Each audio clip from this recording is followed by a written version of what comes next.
Hello, my name is Irú Milesi. I'm 17 years old, and right now I am where I grew up in the eco village called La Comarca.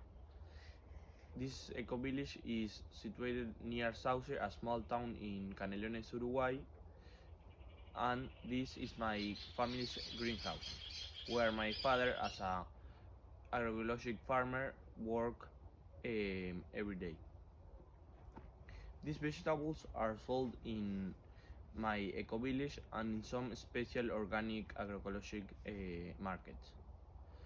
Thanks to growing up here, I learned the importance of different ecosystems and how they are connected to the food, to the to a sustainable food production. In Uruguay, mostly of the high-level education is situated in Montevideo. For that reason, people that live in the countryside need to relocate in the city. My parents decided to buy a house for me and my brother to study.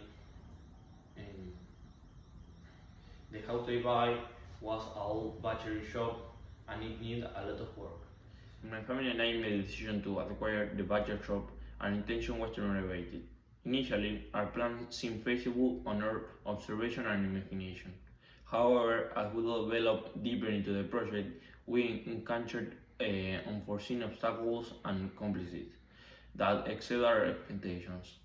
We had to confront challenges beyond what we had initially anticipated. Throughout the 1.5 year construction period, we constantly adapt and develop new strategies in response to various obstacles we found. I actively participate in the decision-making process while also observing the consideration my parents took into account. This made me learn a lot about decision-making in uncomfortable situations with external limitations. Despite the difficulties, all members of the family accept this challenge and committed to seeing it through. I felt uncertain and uncomfortable as I had never engaged in this type of work before. While my parents provide me with guidance, they too lacked experience in construction. Anyway, due to the budget limits, we opted for a self-construction approach.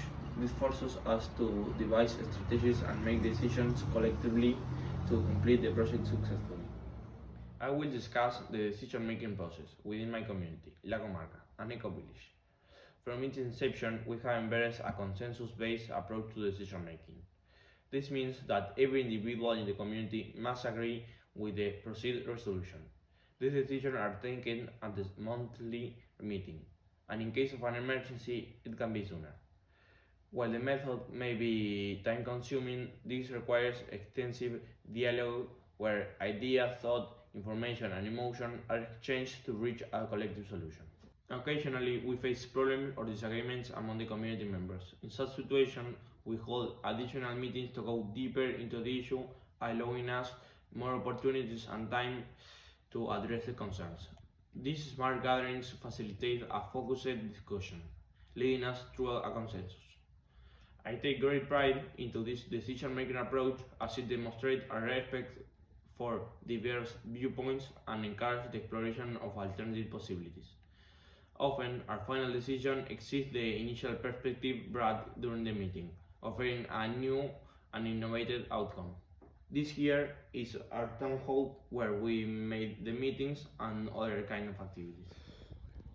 Is food waste mostly a management-related problem, or is it a matter of habits and customs? Food waste is more or less 30% of the whole food production on the planet.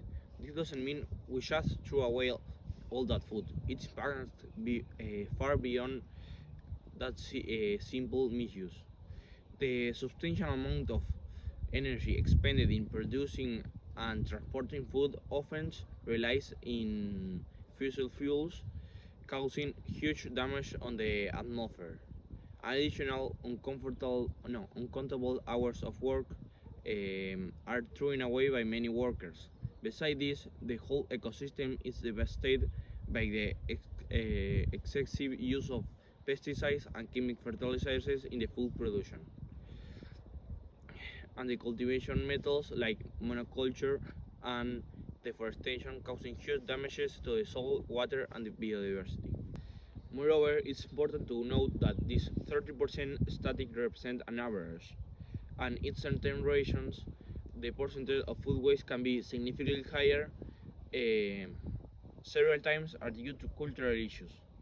Meanwhile, in other parts of the world, many people are experiencing food shortage and lack of access to an adequate food supply.